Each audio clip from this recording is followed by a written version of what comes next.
చల్లని ఓ చిరుగాలి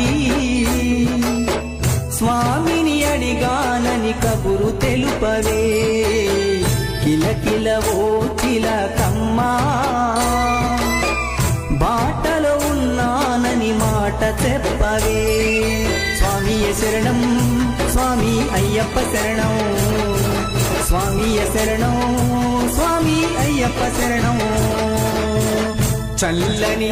చల్లని చల్లని ఓ చిరుగాలి స్వామిని అడిగానని కబురు తెలుపవే కిలకిల ఓ చిలకమ్మా